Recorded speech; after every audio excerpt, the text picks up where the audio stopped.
All right, we'll get started. Good evening, everyone. Welcome to Hampshire Bird Club Education Workshop. And before I introduce our guest speaker, I'd like to do some housekeeping for everyone. We will have questions at the end of the presentation. Please put that in the meeting group chat, that it's directed towards the meeting group chat. And then we will answer your questions after the presentation. So with that, I'll get started to introduce Rosie Bathwick, who is a PhD candidate in the seminar lab at UMass Amherst in the Organismic and Evolutionary Biology graduate program. Before spending her summers tromping through Alaska tundra, she worked at a seabird colony in California and as a teaching assistant on field courses at UC Santa Cruz. She is motivated by the spectacularity of the natural world and all the organisms that rely upon it. So with that, I'll hand it over to Rosie and you can start your presentation. Thank you. All right. Thank you so much, Monique. Thank you to Leslie. Thanks, Janice, all the folks hosting tonight. It's wonderful to be with you all. My name is Rosie. I use she, her pronouns. I'm a graduate student in my third year at UMass Amherst. And I know that you all, maybe some of you were around when Nathan Center presented about a year ago, and he is my advisor, so I've been lucky enough to learn from him in the last 3 years of my research, which I'm going to share a bit about tonight. Yeah, some background on me just briefly is that I moved here from California. I think I'm still kind of getting to know the birds and the local natural history. It doesn't help that I leave every spring and summer for Alaska, but every year more becomes familiar. So it's fun to be in a room of birders that must know, the local areas so well. I'm going to share some stories from farther afield. Before I really begin, I'd love to just acknowledge my many collaborators. The Center Lab at UMass is where we use animal movement to understand how individuals and populations respond to changes in their environment, and just try to understand how they'll react to progressively large changes in climate. Working in Alaska cannot be done alone, and I rely on many fantastic assistants and collaborators in Alaska. In particular, my three kind of co-advisors, Nathan Center here in the bottom, and then Jim Johnson, who works for U.S. Fish and Wildlife, and Dan Ruthroff at USGS Alaska Science Center. These three have all spent many, many hours tromping through the bogs with me. In addition to my many field technicians and volunteers and helpers throughout the years, I've done 3 years of field work in Alaska, and yeah, I'm just indebted to all the folks that have trusted me with their safety, and I've had the good fortune to trust as well. Okay, I'm going to start my presentation by just acknowledging that while I research the movement of birds in an academic space, many, many people have different relationships to birds in Alaska and beyond. One of the incredible things about birds, I think, is the diversity of ways people connect to them. Uh, they're sentinels to connect with land, with season, with hunting tradition, especially working in Alaska where there's lots of traditional harvest. I'm always eager to hear stories of how people connect to birds, particularly in migration. And in Alaska, it's one of the few places we can really observe long distance migration, as you see birds come in from just opposite sides of the hemisphere. So during the spring and fall, hundreds of thousands of birds appear on the tundra, mudflat, and the riparian areas. And yeah, it's such a privilege to be up there and witness it. Um, Bird migration, why study it? This is a schematic that I just pulled off of the Audubon Explorer. Migration is incredibly hard to observe. It happens over our heads at tens of thousands of feet. It often happens at night. It's full of so much mystery. And I think for some of those reasons, it's quite relatable, as you know, as all of us humans have some relationship to landscape, and a desire to understand, curiosity about far off places. Bird migration can provide a sort of link between landscapes, can connect airways. It's a way to understand wind patterns, sea currents, and it also really connects people. And my research is on shorebirds, if you didn't know by now. I'm going to talk about this group of birds that we get occasional visits from here in Western Massachusetts. Um, Shorebirds are long-distance migrants that depend on habitats often hemispheres apart. They are almost all under threat from a slew of different crises, but among them are habitat loss, sea level rise, and climate change. Part of what makes shorebirds so incredible is that they unlike seabirds, they cannot rest on water, they cannot sit on water, and they cannot soar or glide. They're constantly flapping. And that makes them these incredible migrants, right? They can't rest upon enormous ecological barriers like a big oceanic expanse or even a mountainous area represents a big barrier that they need to navigate somehow. Um, this footage is from a public documentary I highly recommend. I'm going to use a few different clips from it throughout the night. It's called Flyways on PBS. This shot there at the end was done in a wind tunnel. So it is a real bird, this one, a Western sandpiper that was shot, yeah, in a kind of controlled area with a blasting fan and then a green screen in the background. Shorebirds have some of the longest recorded migrations. Hudsonian godwits are a great example, and yeah, if you were at Nate's talk, I'm sure he discussed about these in tremendous detail. This again is another explorer of some of the tracks that we have from Hudsonian godwits, going from the southern edge of South America way up to the western part of Alaska.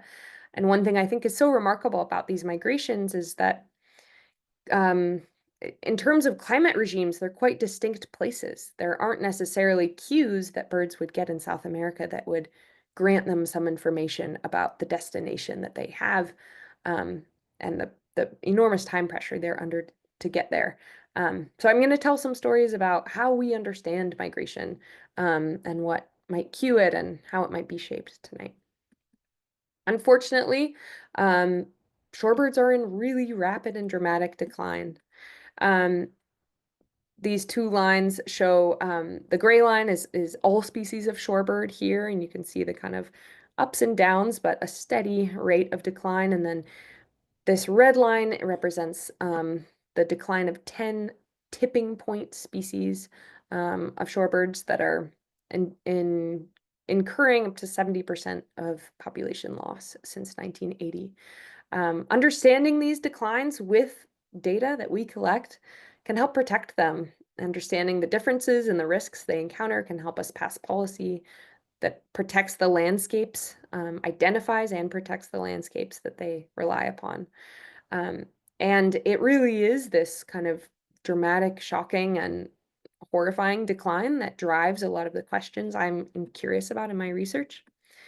The ones that kind of shape my research are what shapes the diversity we see in migratory strategy among shorebirds. Many things might shape it, right? You can think of breeding biology, annual reproductive effort, how many chicks and for how long those chicks need to be tended to, large-scale climate patterns, right? Like weather and, or sorry, wind and rain, temperature, even time of day, daylight time. Those can dictate the general direction and speed of movement. And then a particular weather event might, with a strong tailwind might trigger the actual depart. Other things that shape migratory strategy are a little more stagnant, right? Geographic barriers upon which birds cannot rest or refuel, the distribution of their habitat where resources are consistently available. So these components shape strategy, and what I'm curious about then when we sort of identify some of them are how do they differ between different populations within a species, between species, and also between flyways. I'm going to talk more about flyways if that's an unfamiliar term. But the way my research is set up is to ask a lot of comparative questions, to have different groups of birds to compare different migratory strategies to, what routes they take, how long it takes them to get there, when they leave, what habitats they rely upon, how frequently they stop. And finally, once we see and understand some of these differences, what are the different risks that migrants are exposed to as a result? Are there ones that are potentially more vulnerable because of a certain route they take, or a habitat they rely upon? So to answer these questions, I am working on a large-scale shorebird tracking project. And this project involves 6 species, and each species is tracked from 2 different locations. Those are the short and long-billed dowitchers, Pacific and American golden plovers, and lesser and greater yellowlegs. Tonight, I'm probably just going to talk about 3 of these species, though if we have some time, I'll talk about more. And all of my research is based in Alaska, and in an effort to understand, right, not just differences between species, but within each of these birds, each of these species are tracked from 2 different sites. So American and Pacific golden plover are tracked from kind of the northern and southern extent of their respective ranges. Pacific's here from Nome and King Salmon, and Americans from Nome and Utqiagvik. Greater and lesser yellowlegs, similarly tracked from different edges of their range. Greater yellowlegs, their range hugs the coast, so they're tracked from these 2 different sites along the Gulf of Alaska, and lesser yellowlegs have been tracked from the westernmost reach and then kind of northernmost reach in Alaska. And finally, short and long-billed dowitcher, which have kind of opposing ranges on the coast. So long-billed coming up here, Utqiagvik and Nome, and then short-billed are down along the peninsula. Alaska is a really interesting place to study migratory diversity and strategy because it lies at the nexus of many different migratory flyways. Migratory flyways basically are just corridors, routes, kind of general routes, that migrants use to move generally north-south between breeding sites and non-breeding sites. Sometimes you'll hear me use non-breeding site and wintering site interchangeably, but often non-breeding sites means a place where the bird is still potentially experiencing some type of summer as they are moving far enough south. They're not actually experiencing winter. So Alaska lies here, right at the nexus of all of these different flyways, and it means that depending on many different things that might shape migratory strategy, birds could go really different directions. Some fly directly out toward Pacific Islands, others follow the Pacific coastline, some use the Central Flyway, and others cruise all the way around the East Asian Australian Flyway. So it's a really interesting place, kind of hanging out there in the Pacific. The 3 migratory flyways that I'll sort of be describing tonight are the Pacific Flyway, which encompasses the Pacific coast and also interior into the Great Basin Desert. The Central Flyway, I'm using kind of to umbrella both the Mississippi Flyway and the Central Flyway. So it's just those that are kind of using the Corn Belt through the middle of the country, and the Prairie Pothole region. And the Atlantic Flyway, which covers basically everything east. And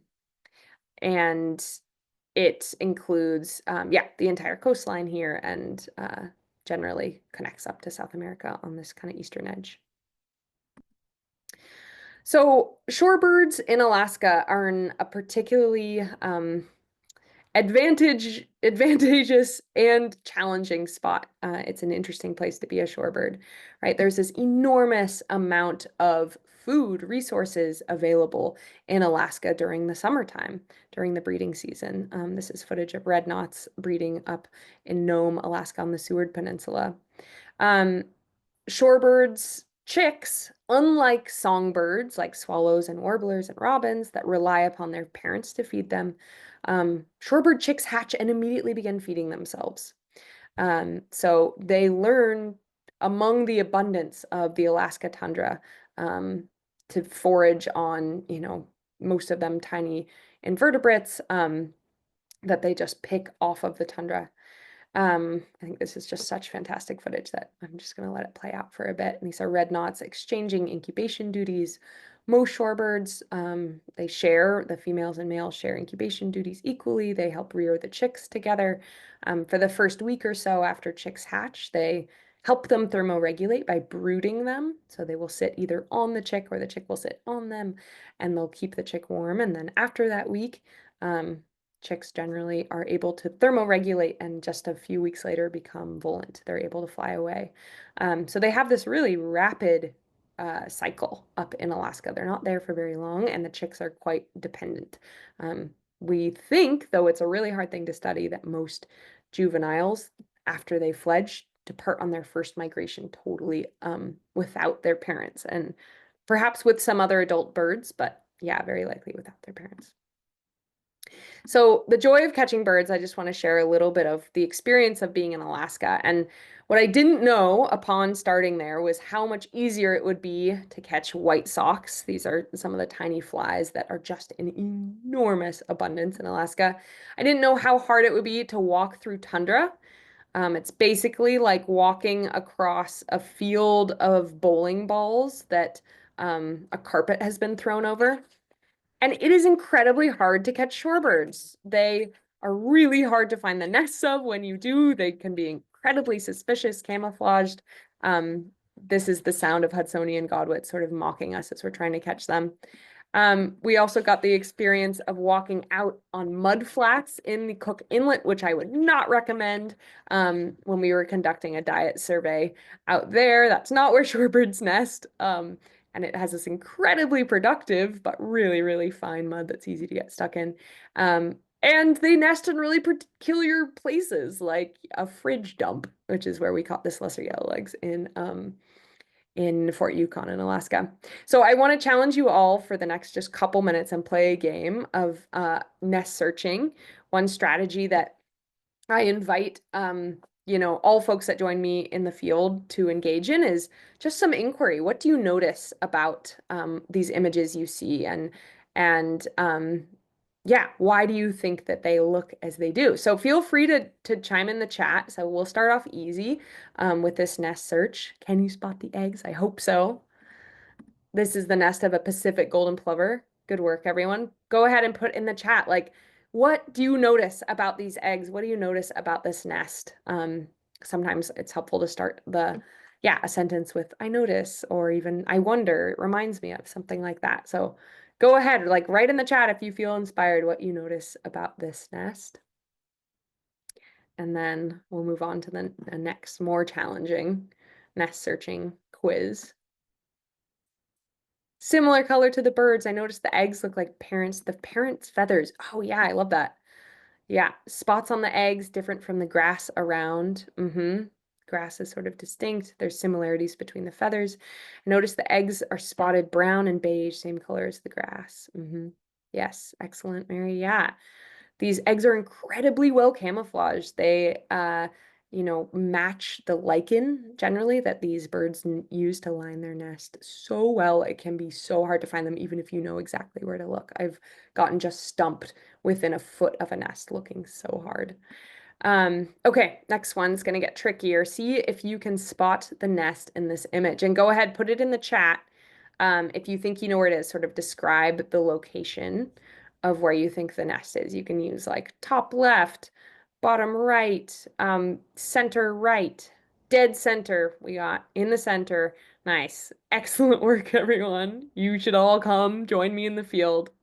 That's right. There is a short-billed dowitcher nest hiding in this patch of tundra here. This is a much more wet tundra than the Pacific golden plovers nest in.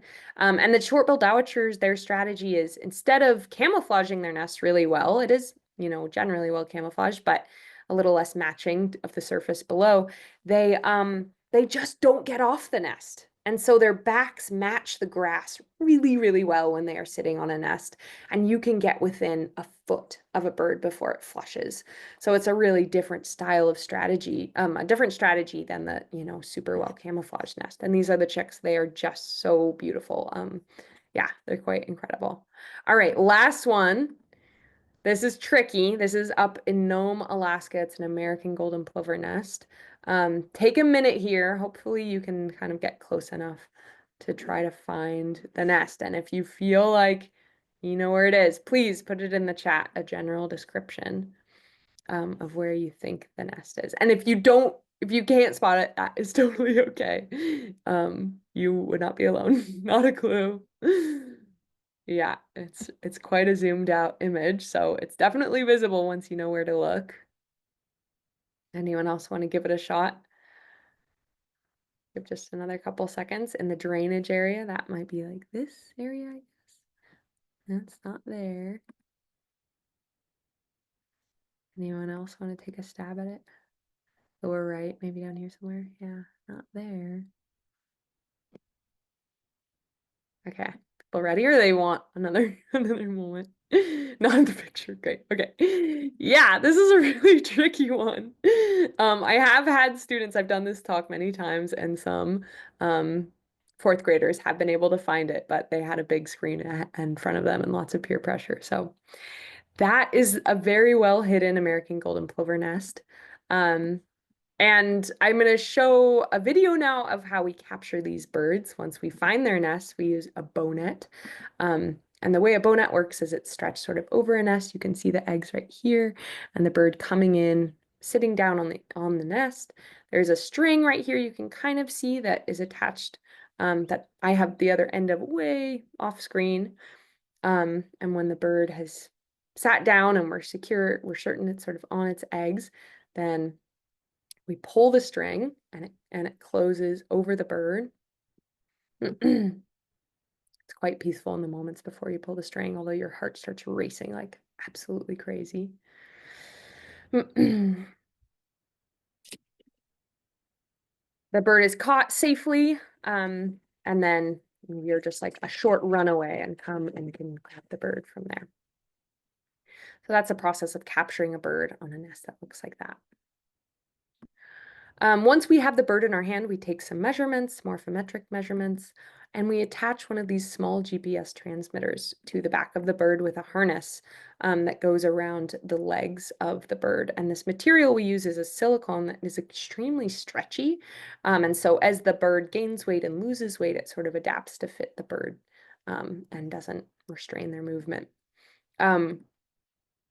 When it's kind of all situated and positioned correctly, it sits on the back of the bird like that with the antenna out behind, and it weighs just about 3 grams. So that is the process of capturing and putting on a transmitter. And these transmitters send locations to a satellite.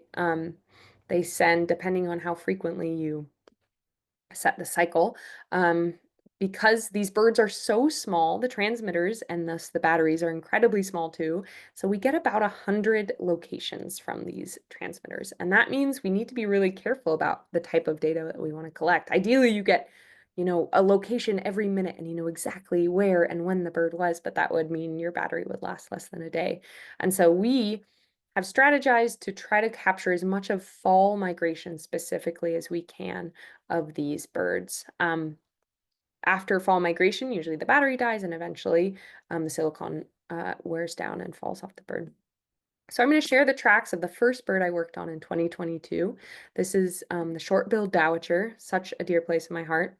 The short-billed dowitcher we captured in 2 sites, one in King Salmon out here on the Alaska Peninsula, and then in Beluga, which is in the Upper Cook Inlet. And these birds were captured on their nests, so we found their nests and put a mist net, dropped a mist net over them. They used a slightly different method than the bow net. And here's what the tracks look like. So these birds departed in midsummer, mid to late summer, and they just made their way all the way across the Gulf of Alaska. And one thing that I noticed as these tracks started coming in was that there was actually a difference. I noticed a difference in the timing between these 2 populations. They all ended up wintering down here in northern Mexico, Pacific Mexico. But when we looked at the departure dates, we found there wasn't really a significant difference between the dates by which these birds departed. But as soon as they crossed this first latitude line, like down in, sorry, in Northern California, the birds from king salmon out here on the peninsula had far beat the birds from beluga. And that pattern held all the way down the coast. The birds from king salmon arrived to Southern California 3 weeks before those from beluga, and they arrived to their wintering sites much earlier as well. We were really interested in why there was such a big timing difference between these two groups if they left Alaska around the same time. And as you may notice, central and, more than probably half of their migration is dominated by this enormous body of water, which is part of the Pacific Ocean and particularly the Gulf of Alaska. And the Gulf of Alaska, as I've mentioned, shorebirds cannot sit and rest on water. And so a flight over the Gulf like this means a nonstop flapping flight. And what we became interested in was how the Gulf of Alaska wind in particular might shape some of these differences between these two strategies. And what I'm going to show you now is just some footage, sorry, not footage, but some simulation of what wind looks like in the Gulf of Alaska. And this is over the course of several days during the migration window. So what you might notice is that, sorry, this green is representative of the wind direction. And you're probably noticing there are several different patterns and kind of currents that come into this system. And that means that really, really different wind landscapes occur between any given day and even, within a given day. There can be really, really different wind conditions. There's kind of a meeting point of 3 different oceanic currents. There are mountain ranges all the way around the coast here, which kind of provide a backstop trapping storms that move up the Pacific. There are different pressure systems, and there are major temporal oscillations happening both at a every 5-year scale, the Pacific Decadal Oscillation, and then you probably have heard of El Nino and La Nina years. Those all really impact the conditions of wind in the Gulf of Alaska. So we had the hypothesis that birds departing from out here on the Alaska Peninsula would experience higher wind speed and probably more tailwind than birds that departed from way up here in Beluga, even though these sites are not so far apart. So to investigate that question, we looked at the wind conditions along the routes by which the dowitchers chose.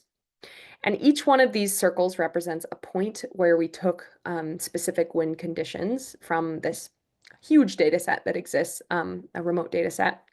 And we found that sure enough, the tailwind along these routes that the birds from king salmon took, this one to Northern California and this one to Southern California, was far greater, this is on the days that birds flew, than those of the tracks of the birds from Beluga. And so birds that are leaving farther out here on the Alaska Peninsula selected days with better tailwind conditions, and they just had access to greater tailwind, represented by this red color. The blue is really slow tailwind. And we found that these routes depicted here are the actual routes that birds chose. But even if you look at all of the routes that these birds had available to them from these different sites, the birds from king salmon would still experience higher tailwind. And that's what these two figures show. This one on the left shows that across the chosen routes, birds ended up getting more access to tailwind. This is tailwind on the y-axis here and destination on the x, across their chosen routes and across all of the route options, with the exception of if a bird were to fly from king salmon to beluga, they would experience lower tailwind. And no bird did that, but that is an option. I want to just interrupt myself and make sure, like, when I have my cursor over the screen, are you seeing it in in the intuitive place that it should be, or is it in the wrong place? I'm realizing maybe they're not quite synced. Can anyone either come off chat, off mute, or tell me in the chat? Is the cursor like visible, and does it look like I'm pointing to the right thing? Like, am I pointing to the title right now, for example? Rosie, this is Janice. Yeah. I see the cursor. It's Okay. small. When you said they were going to northern Mexico, it was like in the Gulf of Alaska near California. Okay. That's my view. Okay. I don't know Are you about supposed to somebody. be pointing at the candles or what? Yeah, so I'm realizing that because I'm in presenter view, the location of my cursor is not where you're seeing it. We're seeing different things. So I'm going to stop relying upon it so much. Okay, well, I'll just carry on. So this was my first chapter of my dissertation, and you can read more about it in this article that was published in Movement Ecology last year. This is an open access journal, so no matter where you are, you can read more about that study. So this kind of was informative for one of my first questions. What shapes migration across the Gulf of Alaska? And it turns out wind. Wind has a really, it's different depending on from where you leave in the Gulf, and it creates really great conditions for some birds and less good conditions for others, which can have lasting impacts in terms of the pace of migration and how quickly a bird might be able to make it down to its wintering site. The next story I'm going to share is that of the American golden plover. This is a bird that this map here is depicting its full annual cycle range. So the birds breed up in the red area in northern Alaska and up in the Northwest Territories of Canada. During fall, you can see the yellow places are where they use as stopovers, and the green is their spring stopover sites, and then the blue way down in Argentina and Uruguay is their wintering or non-breeding sites. So I want to ask before I show the tracks of this bird, what do you all think in terms of the flyway these birds chose? They're leaving here from Western Alaska. Do you think that they flew using the Pacific Flyway, the Central Flyway, or the Atlantic Flyway down to their non-breeding sites in South America? Go ahead and put it in the chat. Which of the three flyways do you think that these birds selected? Actually, I think I have that. Yeah. So yeah, I'm curious to hear if people have intuition based on that range map and based on what we know about these birds. Mary says Central Flyway, Christine Central. Yeah, any dissenting opinions? Central. Atlantic. Interesting, interesting. Gotta have a contrarian. That's good. That's good. Like the debate. Atlantic. Anyone for? Okay, Monique says Atlantic too. Yeah. Okay. Cool. I like it. Anyone else want to chime in? Anyone Pacific? Feeling Pacific? Be kind of a crazy one, but we like it. Okay. Awesome. All right. I'm going to share these tracks. And these were so surprising to us, though to some of you, maybe not so much. But these birds, when they departed for fall migration, instead of moving south, those that were departing from Nome moved north, way up into the Arctic islands of the archipelago above Canada, above Hudson Bay, and they spent weeks foraging in these tiny little islands up in the Sounds in the Arctic before basically circumnavigating all of North America and using the Atlantic Flyway. Though one took the Central Flyway, as you can see. Most of them took the Atlantic Flyway to get down to South America, which was truly quite surprising and a real question to ponder, right? Like, why is that the strategy instead of going directly and saving some time and using less energy potentially? They did this enormously long route all the way around North America. And I want to highlight one site that these birds relied upon in this orange box.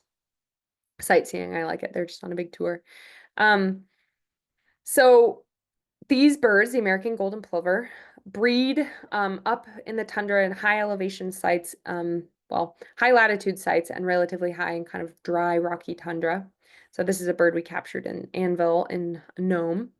And they end up relying upon the Amazon basin, as do many, many species of shorebirds during their migration south. And this is a paper that my lab mate and I wrote and published also this year. And they basically, to our surprise, all stayed within a very small area of the Amazon River when they stopped over on their migration south.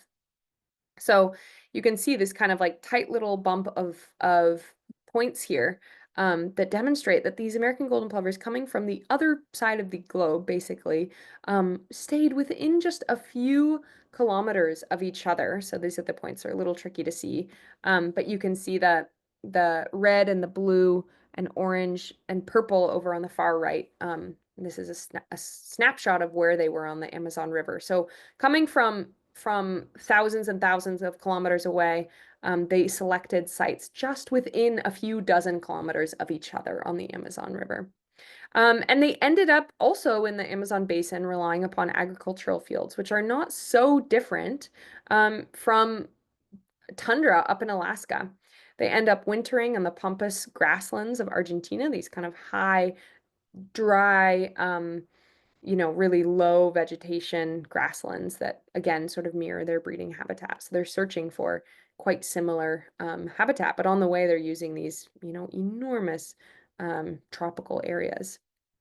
So the Amazon basin, as revealed by tracking data, has become this site of interest for shorebird migration.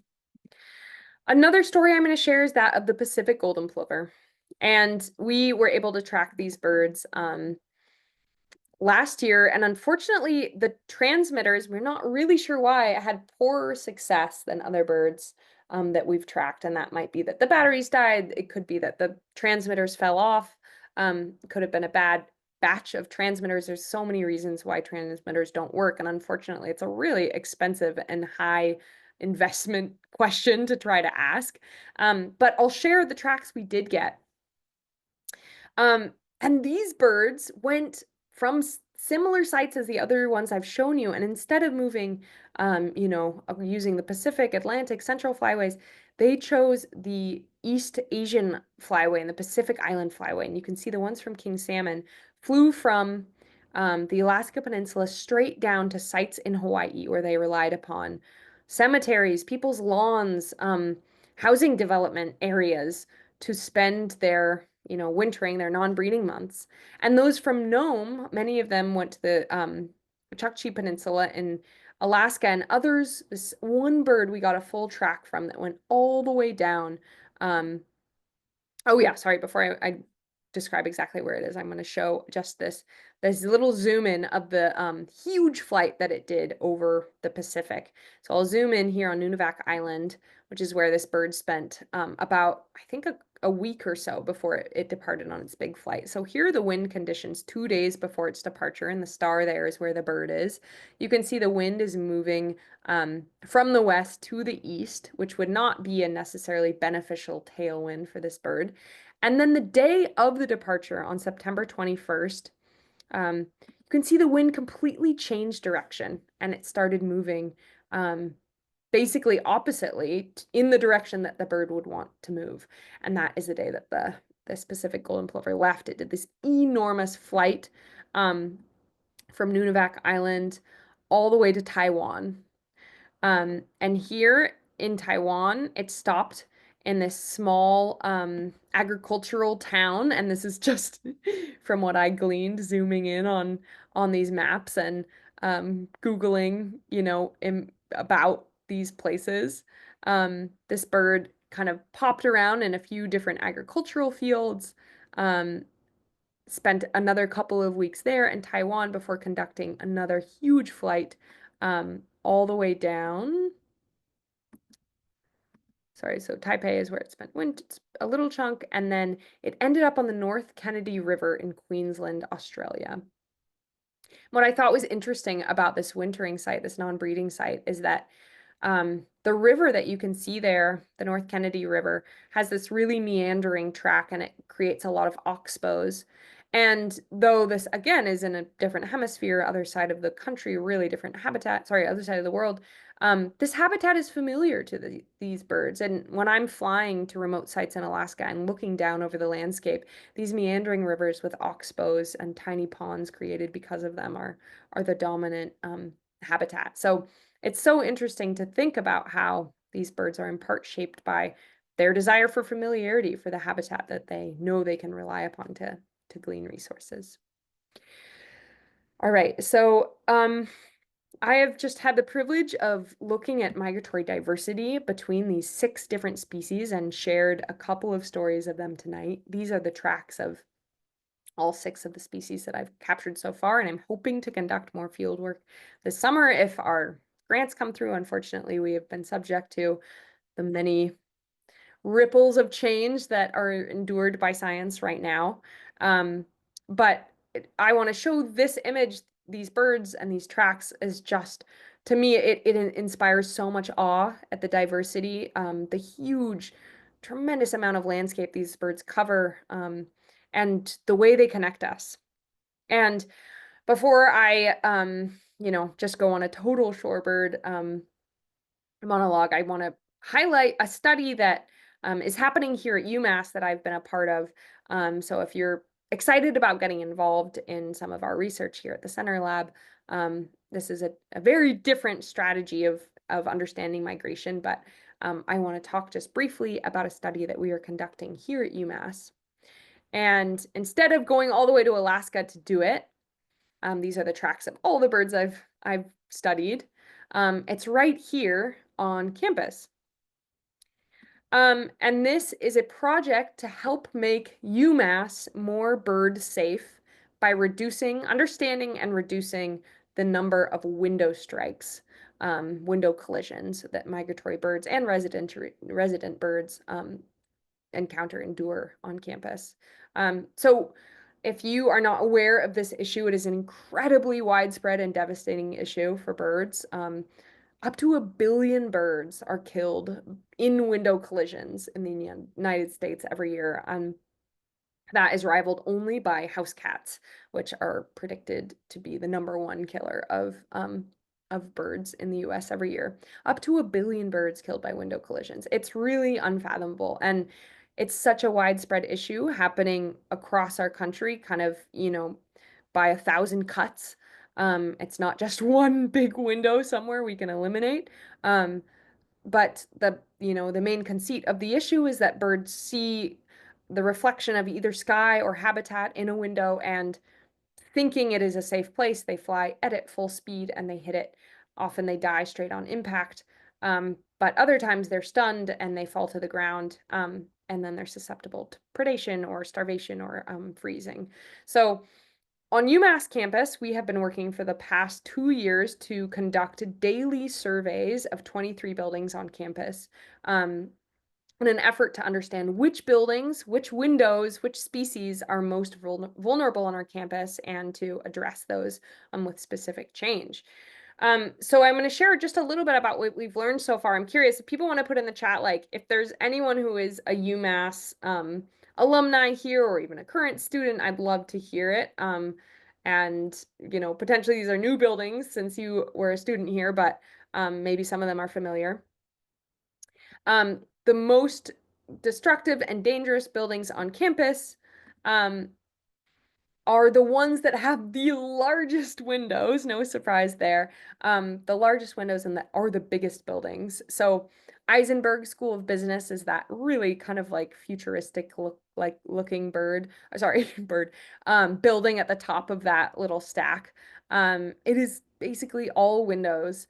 And we've identified that just one patch of it kills dozens of birds every migratory season. Eisenberg, the Integrative Learning Center, the library, unfortunately, 2 of the peregrine falcons that have bred on this library for the past several, I think a couple dozen years, have been killed in window strikes. The Olver Design Building, which is a new building that has many certifications to make it as sustainable and, kind of cutting edge as possible, unfortunately, is also one of the worst for bird window collisions on campus. The Studio Arts Building, these big, quite grandiose windows have caused a tremendous amount of collisions. And we've identified 42 unique species that have been recorded in collisions. Those at the greatest risk, some of them are resident birds, robins, white-throated sparrow, dark-eyed junco, birds that we collect throughout winter. We've been collecting robins since January, lots of white-throated sparrows and dark-eyed juncos late into fall and winter. And then we have migrants too that are quite susceptible. Yellow throats, we see a big surge of cedar waxwing in the spring. This last week, we collected 3 woodcocks at the base of the library. So it's really many, many different species, and you can see from this figure along the y-axis the names of all the birds that are sort of at greatest risk, both resident and migratory.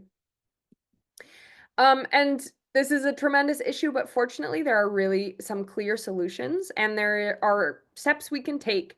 And one is that stickers on big windows help prevent collisions. So stickers can be purchased at many, many different locations, and Mass Audubon is a great guide on how to choose ones for your window. And we wanted to bring awareness to this issue on campus, and so we initiated this art competition to find a design that we could apply to the Studio Arts building, which is one of the worst buildings on campus.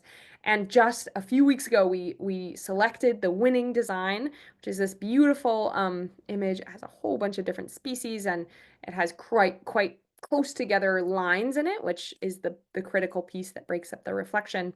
And we will, in part, partnered with Mass Audubon, is helping fund this project. We will have this applied to the Studio Arts building, hopefully before spring migration really picks up.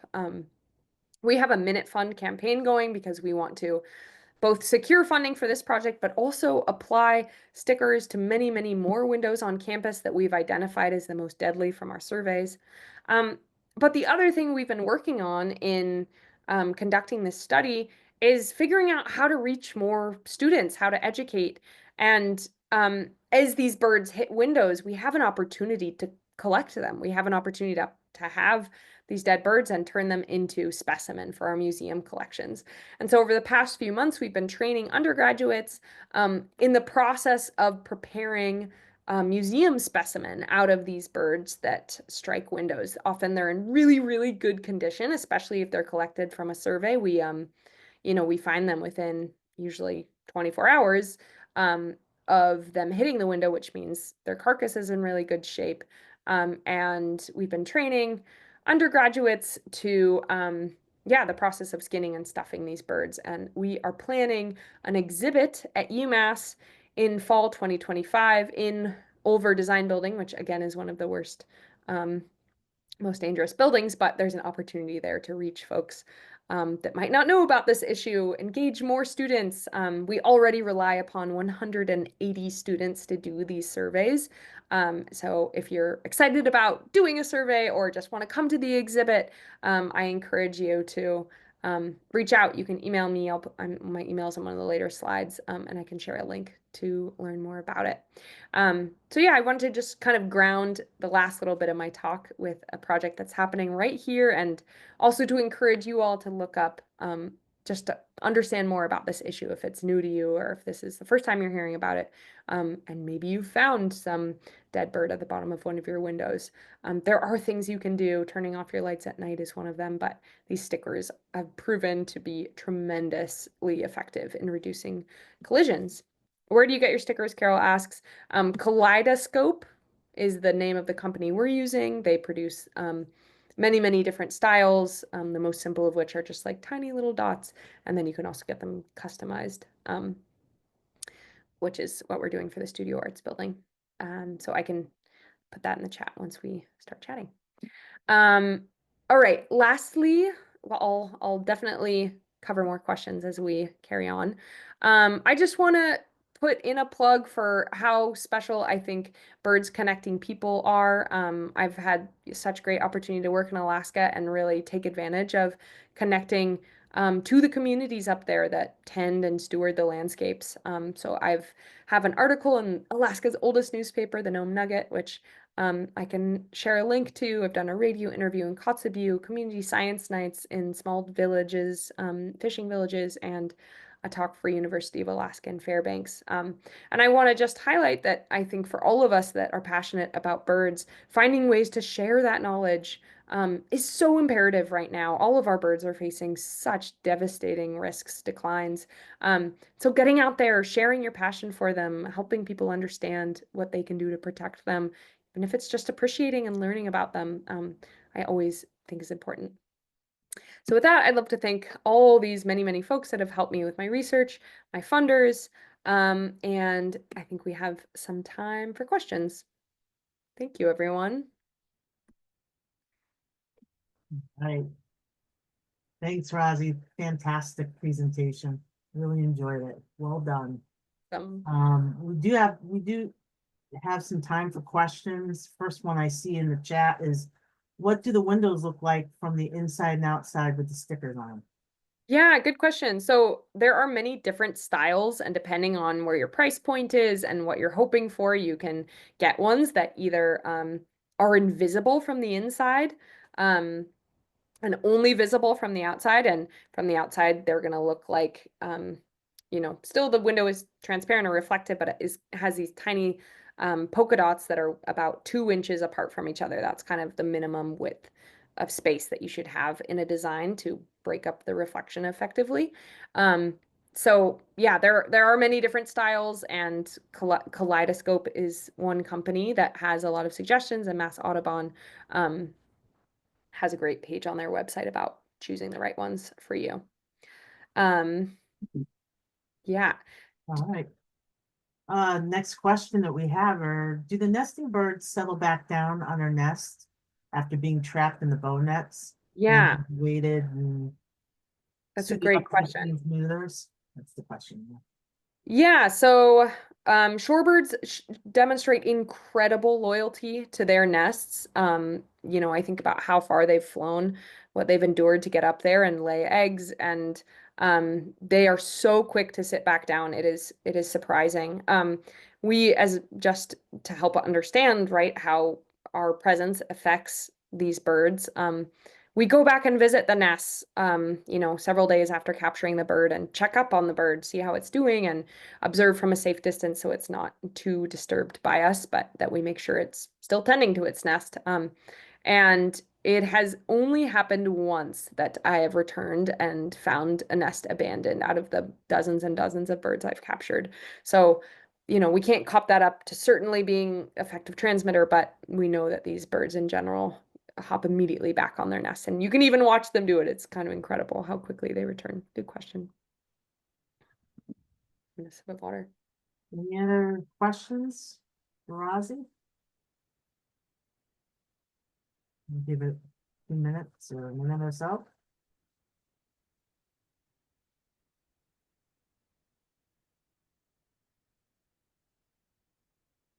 No other questions? Up, here's some more coming through. How did you pick studying these birds in Alaska? Yeah, so as a graduate student, some of this project was designed by the collaborators I mentioned before I began my research. So some of it was set out like, okay, it's going to be these 6 species. And the funding sources are coming from Alaska. So that's why we chose that site. Or sites within Alaska, and we wanted to capture these kind of margins of the range so that we could understand differences between. So there are many constraints to working in remote Alaska. It's incredibly expensive to get around. It's really hard to get gear places. Everything is just quite cumbersome. So considering all of those challenges and then the desire to, capture at the margins of ranges, that sort of like eliminates it down to a few sites. And yeah, those are the sites that we chose. Some more questions coming in. How long are the birds away from the nest when you capture them? It's so interesting. It really depends on the bird. I think both species show differences, but also individuals show really different levels of caution. Some of them, they see the bow net around their nest before they sit down and they just refuse to sit down. And we're waiting there for 20 minutes, 30 minutes. Eventually we'll just move on because we don't want to keep the bird off its nest for too long. Other birds, like the one that I showed the footage of, as we were setting the bow net up, it's about 5 feet away from us, just, hollering, whistling and alarming at us. And so as soon as we set the bow net up and walked out of sight, even before we had laid down on the ground, the bird had sat back down on the nest. So it really varies. And we sort of have a time limit of, yeah, both how long we wait and then how long we handle the bird, and we won't keep them in our hand for more than half an hour before releasing them. So the whole process is, it interrupts the bird's day for about an hour, and then it returns to its nest usually quite quickly. And we try, more than like more importantly, I think, than watching and making sure the bird returns, is just getting out of the area after we release it. So we generally leave as fast as possible, and then a couple days later we'll come back and just check and make sure that everything seems okay. So I'm Wonderful. hoping that answered Michelle's other question too. Yes, apparently. Yeah, that's great. Back to window stickers. Are window stickers applied to the inside or outside of the windows? And are they 100% effective? Yeah, so it depends on the style. I think you can get different kinds, and the ones I know of are applied to the inside. They're applied to the inside, and they are incredibly effective. There's a building where a lot of this research has come out of, a lot of our knowledge about bird window collisions, McCormick Place in Chicago, where there were one night during migration, 900 birds killed in a single night on the skyscraper. And incredibly, they've become like a huge advocate for reducing these collisions and have put stickers all over the building, and those have reduced collisions by 99%.